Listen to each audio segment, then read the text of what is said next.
ओम शांति। 11 फरवरी 2023 बाबा के आज के महावाक्य हैं। बाबा समझाते, मीठे बच्चे सदा अपने को राज ऋषि समझ कर चलो तो तुम्हारे सब दिन सुख से बीतेंगे, माया के घुटके से बचे रहेंगे। मैं राज ऋषि हूँ। राज ऋषि अर्थात वो आत्मा जिसका स्वयं पर पूरा राज्य हो, उसे कहेंगे राज्य अधिकारी। और ऋषि अर्थात भले हमारे पास सब कुछ हो, सब सुख सुविधाओं के साधन हो, लेकिन अंदर में वो वैराग्य वृत्ति हो। हम किसी पर भी व्यक्ति, वस्तु, वैभव किसी पर भी आधारित नहीं हो, ऋषियों के समान हमारा जीवन हो। तो बाबा कहते यदि हम ऐसा स्वयं को समझ कर चलेंगे कि मैं स्वराज्य अधिकारी हूँ, स्वयं पर पूरा कंट्रोल है और उतना ही अंदर में वैराग्य वृत्ति भी हो, तो ऐसा समझ कर जब चलेंगे तो बाबा कहते सब दिन सुख भरे होंगे, माया हमें हार खिला नहीं सकेगी। प्रश्न है, कौन सा चांस तुम्हें अभी है फिर नहीं मिलेगा? बाबा समझाते, अभी थोड़ा समय है जिसमें पुरुषार्थ कर पढ़ाई से ऊंच पद पा सकते हो, फिर ये चांस नहीं मिलेगा। ये जीवन बड़ा दुर्लभ है, इसलिए कभी ये ख्याल नहीं आना चाहिए कि जल्दी मरे तो छूटे। ये ख्याल उन्हें आता जिन्हें माया तंग करती है या कर्म भोग है। तुम्हें तो बाप की याद से मायाजीत बनना है। तो बाबा कहते ये संगम युग का जीवन है, ब्राह्मण जन्म है, बड़ा ही दुर्लभ है, क्योंकि इस एक छोटे से जन्म में ही पूरे कल्प के लिए कमाई जमा करनी है। अभी ही वो समय है जो हम पुरुषार्थ कर भविष्य में ऊंच पद पा सकते हैं। इसलिए बाबा कहते ये जीवन जल्दी ख़त्म हो जाए, ऐसा संकल्प भी हमें नहीं आना चाहिए। गीत है धीरज धर मनवा। ओम शांति। बच्चों ने गीत सुना, किसने कहा और किसने सुना? बेहद के बाप ने कहा और सभी सेंटर्स के बच्चों ने सुना। क्या कहा बेहद के बाप ने? कि धीरज धरो। हे आत्माओं, हे मेरे मीठे बच्चों, तुम्हारे सुख के दिन आए कि आए। देखो, बाप का बुद्धि योग सभी बच्चों की तरफ जाता है। सभी सेंटर्स के जो भी ब्राह्मण कुलभूषण व स्वदर्शन चक्रधारी अथवा राज ऋषि बच्चे हैं, उन बच्चों को ये भी स्मृति में रहना चाहिए कि हम राज ऋषि हैं, राजाई के लिए पुरुषार्थ कर रहे हैं। जिस राज्य में देखो तो सदैव सुख के दिन व्यतीत होते हैं। कलयुग में तो सुख के दिन बीतते ही नहीं। तुम तो राज ऋषि हो, तुम्हारे भी सुख के दिन यहाँ बीतने चाहिए। कलयुग में बाबा कहते कोई भी आत्मा संपूर्ण सुखी नहीं है, हर दिन हर पल सुखमय हो, ये नहीं हो सकता। लेकिन सतयुग में सदा ही सुख है और सतयुग में जाने वाली आत्माएं बाबा कहते यहाँ राज ऋषि बन, यहाँ भी ऐसे ही सुख का अनुभव हर पल करती हैं। अगर बच्चे अपने को राज ऋषि समझते हैं और निश्चय अटल अडोल कायम है, तो कब आएंगे हमारे सुख के दिन? तो बाबा कहते हैं अगर बच्चे अपने को राज ऋषि समझते हैं और निश्चय में अटल और अडोल हो, नहीं तो घड़ी घड़ी भूल जाने से माया के घुटके बहुत आते हैं। बच्चे जानते हैं कि हम बाप से राजयोग सीख सदा सुख का वर्षा ले रहे हैं अथवा नर से नारायण बन रहे हैं। सो तो सिवाय परम पिता परमात्मा के कोई बना ना सके। परम पिता परमात्मा जब कहा जाता है तो किसी साकार व आकार की तरफ बुद्धि नहीं जाती। निराकार बाप को ही याद करते हैं। बाप धीरज देते हैं। बच्चे बाकी थोड़े रोज़ हैं। ये कलयुग नर्क बदल स्वर्ग होगा। हेवन की स्थापना, हेल का विनाश तो गाया हुआ है। भगवान स्वयं बैठ राजयोग सिखाते हैं। कोई भी मनुष्य चाहे हेल का चाहे हेवन का हो, राजयोग सिखला ना सके। बच्चे जानते हैं हम ब्रह्मा मुख वंशावली ब्राह्मण कुलभूषण ही स्वदर्शन चक्रधारी हैं। हम आत्माओं को सृष्टि चक्र की नॉलेज है। तो हम बच्चे जो ब्रह्मा मुख वंशावली बनते हैं, शिव बाबा का ज्ञान ब्रह्मा द्वारा सुनकर स्वदर्शन चक्रधारी बनते हैं। इस सृष्टि के आदि मध्य अंत को हम जानते हैं। देवताएं ये नहीं जानते स्वदर्शन चक्र श्री कृष्ण को व विष्णु को क्यों दिया है। क्योंकि तुम ब्राह्मण अभी संपूर्ण नहीं बने हो, नीचे ऊपर होते रहते हो। ये स्वदर्शन चक्र निशानी है फाइनल की। जब संपूर्ण हो जाएंगे उसकी निशानी है। आज तुम स्वदर्शन चक्र फिराते हो, कल माया से हार खाकर गिर पड़ते हो, तो तुमको अलंकार कैसे दे सकते। स्वदर्शन चक्र तो स्थायी चाहिए, इसलिए विष्णु को दिखाते हैं। ये बहुत गुहिया बातें हैं। जहाँ भी विष्णु का मंदिर हो व कोई भी स्वदर्शन चक्रधारी का मंदिर हो, वहाँ जाकर तुम समझा सकते हो। श्री कृष्ण को भी स्वदर्शन चक्र देते हैं। राधे कृष्ण युगल के चित्र में स्वदर्शन चक्र नहीं देते हैं। स्वदर्शन चक्रधारी तो तुम ब्राह्मण कुलभूषण हो, जिनको परमपिता परमात्मा स्वदर्शन चक्रधारी अथवा त्रिकालदर्शी बनाते हैं। वही जब देवता बनते हैं तो उन्हों को त्रिनेत्री, त्रिकालदर्शी, त्रिलोकीनाथ नहीं कह सकते, क्योंकि अभी तो हम स्वर्ग की सीढ़ी ऊपर चढ़ते हैं। जब देवता बन जाएंगे, सतयुग में चले जाएंगे, तो बाबा कहते ना तो त्रिनेत्री रहते, ना ही त्रिकालदर्शी, ना ही त्रिलोकीनाथ हमें कह सकते हैं। क्यों? क्योंकि आदि मध्य अंत की नॉलेज वहाँ स्मृति में नहीं है। सतयुग से तो सीढ़ी नीचे उतरनी होती है, वहाँ ये ज्ञान होता नहीं। वहाँ ये मालूम होता तो तुम राजाई कर ना सको, यही चिंता लग जाए। कौन सी चिंता? कि हम सीढ़ी नीचे उतरेंगे, हम आत्माएं गिरती कला में जाएंगी। बाबा कहते वहाँ अगर ये याद रहे तो चिंता लग जाए, इसलिए वहाँ इस ज्ञान की विस्मृति हो जाती है। तो अब बाप बच्चों को धीरज देते हैं कि घबराओ मत, माया पर जीत पानी है। माया के तूफान आएंगे ज़रूर, विघ्न पड़ेंगे। इसका इलाज है योग में रहो। माया योग भी तोड़ेगी, परंतु पुरुषार्थ कर योग में रहना है। जो योग में रहेंगे तो उनकी आयु भी बढ़ेगी। जितनी आयु बड़ी होगी उतना अंत तक बाप से योग लगाए वर्षा लेंगे। योग से तंदुरुस्ती को भी ठीक करना है। इसलिए बाप कहते हैं योगी भव, मेरे को निरंतर याद करो। जितना पुरुषार्थ करेंगे उतना स्वर्ग में प्रारब्ध पाएंगे। तो बाप कहते हैं बच्चे योग में रहो तो तुम्हारे विकर्म विनाश होंगे। बाकी थोड़ा समय है, थोड़ा सा समय रहा हुआ है। अब तो विनाश के दृश्य सामने नजर आ रहे हैं।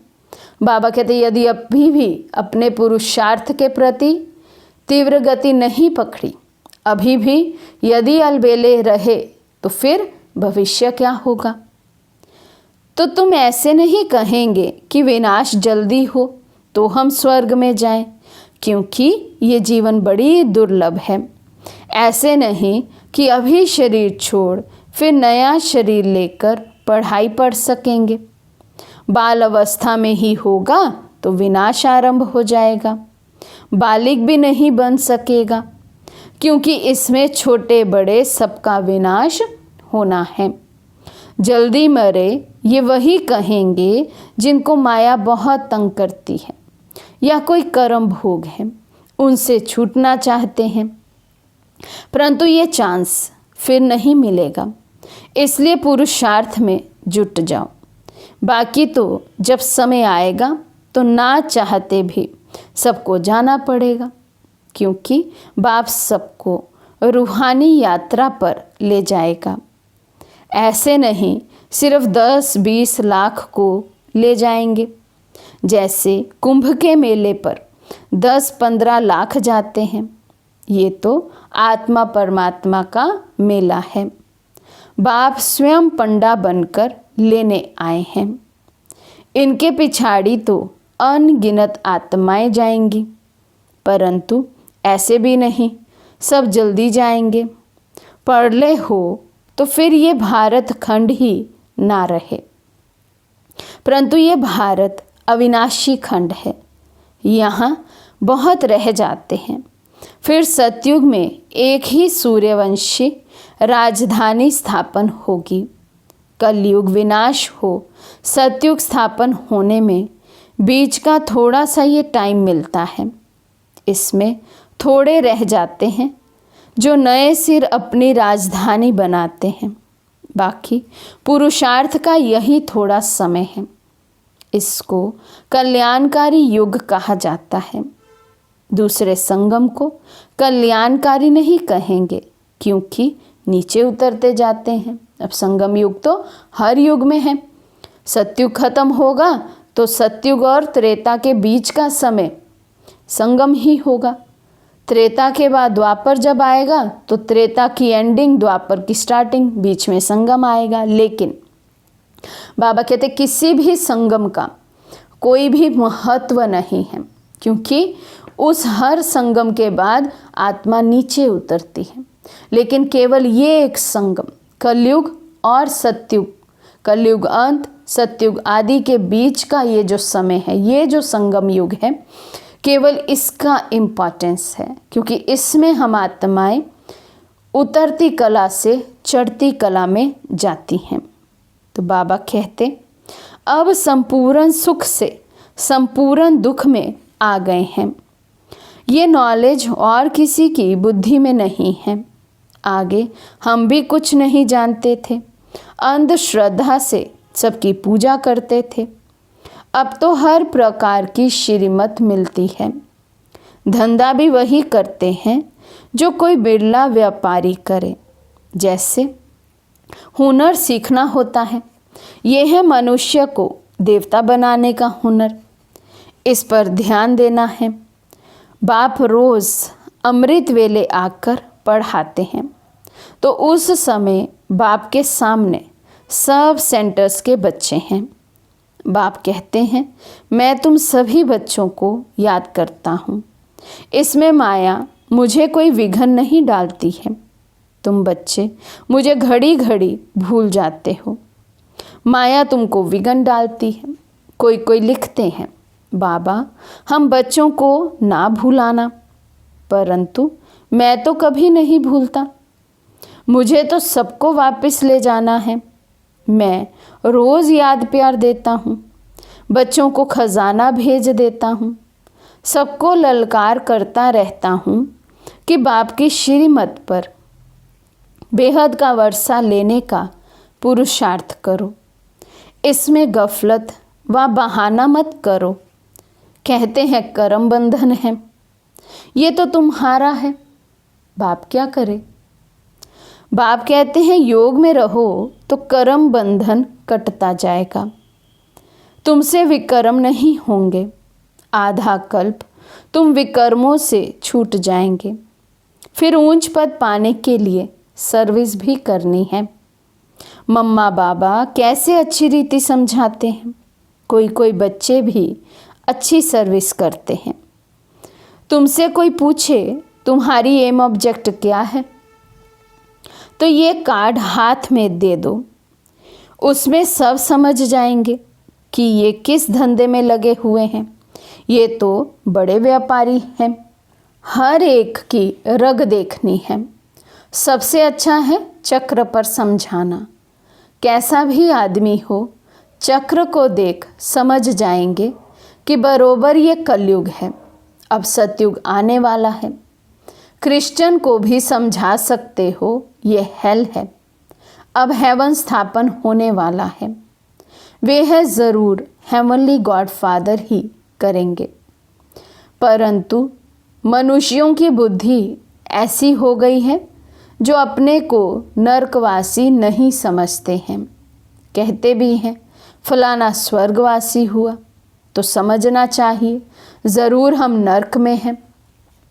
अभी कलयुग है, पुनर्जन्म भी ज़रूर कलयुग में ही लेंगे। स्वर्ग है कहाँ? बाबा तो कहते हैं शमशान में जाकर समझाओ, परंतु बच्चे झट थक जाते हैं। समझाना चाहिए अभी तो कलयुग है। तो बाबा कहते उतनी बच्चे सेवा नहीं करते हैं जितनी जल्दी बच्चे थक जाते हैं। अगर स्वर्ग में पुनर्जन्म लेने चाहते हो तो आकर समझो, हम भी पुरुषार्थ कर रहे हैं, जो फिर नर्क रहेगा ही नहीं। स्वर्ग में चलना है, बाबा कहते ऐसे पूछना चाहिए। वहाँ विष नहीं मिलेगा, उसको यहाँ ही छोड़ना पड़ेगा। कैसे? ये बाबा युक्तियाँ बताते हैं। नेपाल में विजय अष्टमी के दिन छोटे बड़े सब शिकार करते हैं। तुमको भी सबको समझाना है। घर घर में शिव का और लक्ष्मी नारायण का चित्र ज़रूर रखना है। नौकरों को, मिस्त्रियों को भी समझाना है कि मौत सामने खड़ा है। बाप को याद करो तो वर्षा मिल जाएगा। बाप सभी की मनोकामना स्वर्ग के लिए पूरी करते हैं। योग लगाने से बाप साक्षात्कार भी करा सकते हैं। बाप है ही कल्याणकारी, तो बच्चों को भी ऐसा कल्याणकारी बनना है। गरीब ही अपना कल्याण करते हैं, साहूकार मुश्किल ही करते हैं। सन्यासी भी जो नामी ग्रामी हैं वे अंत में आएंगे। अब बहुत करके गरीब साधारण ही ज्ञान लेते हैं। बाप भी साधारण तन में आते हैं, गरीब में नहीं। अगर ये भी गरीब होता तो कुछ कर नहीं सकता। गरीब इतनों की संभाल कैसे करते? तो युक्ति देखो कैसी रखी है। साधारण ही हो जो बलि भी चढ़े और इतने सबकी परवरिश भी होती रहे। इनके साथ साथ और भी बहुत बलि चढ़ वारिस बन गए। अच्छा, मीठे मीठे सिकिलदे बच्चों प्रति माता पिता बाप दादा का याद प्यार और गुड मॉर्निंग। रूहानी बाप की रूहानी बच्चों को नमस्ते। हम रूहानी बच्चों की रूहानी बाप दादा को दिल व जान सिक व प्रेम से नमस्ते नमस्ते नमस्ते जी। धारणा के लिए मुख्य सार। फर्स्ट पॉइंट, बाप ने जो मनुष्य को देवता बनाने का हुनर सिखाया है उसमें ही लगना है। सेकंड पॉइंट, श्रीमत पर चलने में गफलत व बहाना नहीं करना है। कर्म बंधनों से छूटने के लिए याद में रहना है। आज का वरदान है, श्रेष्ठ कर्मधारी बन ऊंची तकदीर बनाने वाले पद्मा पदम भाग्यशाली भव। श्रेष्ठ कर्मधारी बन ऊंची तकदीर बनाने वाले पद्मा पदम भाग्यशाली भव। जिसके जितने श्रेष्ठ कर्म हैं उसकी तकदीर की लकीर उतनी लंबी और स्पष्ट है। तकदीर बनाने का साधन है ही श्रेष्ठ कर्म। तो श्रेष्ठ कर्मधारी बनो और पद्मा पदम भाग्यशाली की तकदीर प्राप्त करो। लेकिन श्रेष्ठ कर्म का आधार है श्रेष्ठ स्मृति। श्रेष्ठ ते श्रेष्ठ बाप की स्मृति में रहने से ही श्रेष्ठ कर्म होंगे। इसलिए जितना चाहो उतना लंबी भाग्य की लकीर खींच लो। इस एक जन्म में अनेक जन्मों की तकदीर बन सकती है। स्लोगन है, अपने संतुष्टता की पर्सनैलिटी द्वारा अनेकों को संतुष्ट करना ही संतुष्ट मनी बनना है। अपने संतुष्टता की पर्सनैलिटी द्वारा अनेकों को संतुष्ट करना ही संतुष्ट मनी बनना है। मातेश्वरी जी के अनमोल महावाक्य। फर्स्ट पॉइंट, ये जो मनुष्य गीत गाते हैं ओ गीता के भगवान, अपना वचन निभाने आ जाओ। अब वो स्वयं गीता का भगवान अपना कल्प पहले वाला वचन पालन करने के लिए आया है और कहते हैं, हे बच्चे, जब भारत पर अति धर्म गलानी होती है तब मैं इसी समय अपना अंजाम पालन करने अर्थात वायदा निभाने के लिए अवश्य आता हूँ। अब मेरे आने का ये मतलब नहीं कि मैं कोई युगे युगे आता हूँ। सभी युगों में तो कोई धर्म गलानी नहीं होती। धर्म गलानी होती ही है कलयुग में। तो मानो परमात्मा कलयुग के समय आता है और कलयुग फिर कल्प कल्प आता है। तो मानो मैं कल्प कल्प आता हूँ। कल्प में फिर 4 युग हैं। इसको ही कल्प कहते हैं। आधा कल्प सतयुग त्रेता में सतो गुण सतो प्रधान है। वहाँ परमात्मा के आने की कोई ज़रूरत नहीं। और फिर तीसरा द्वापर युग से तो फिर दूसरे धर्मों की शुरुआत होती है। उस समय भी अति धर्म गलानी नहीं है। इससे सिद्ध है कि परमात्मा तीनों युगों में तो आता ही नहीं है। बाकी रहा कलयुग, उसके अंत में अति धर्म गलानी होती है। उसी समय परमात्मा आए अधर्म विनाश कर सत धर्म की स्थापना करते हैं। अगर द्वापर में आया हुआ होता तो फिर द्वापर के बाद तो अब सतयुग होना चाहिए, फिर कलयुग क्यों?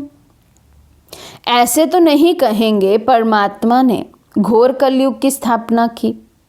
अब ये तो बात नहीं हो सकती। इसलिए परमात्मा कहते हैं, मैं एक हूँ और एक ही बार आकर अधर्म का कलयुग का विनाश कर सतयुग की स्थापना करता हूँ। तो मेरे आने का समय संगम युग है। सेकंड पॉइंट, मनुष्य आत्माओं की किस्मत बनाने वाला और किस्मत बिगाड़ने वाला कौन है?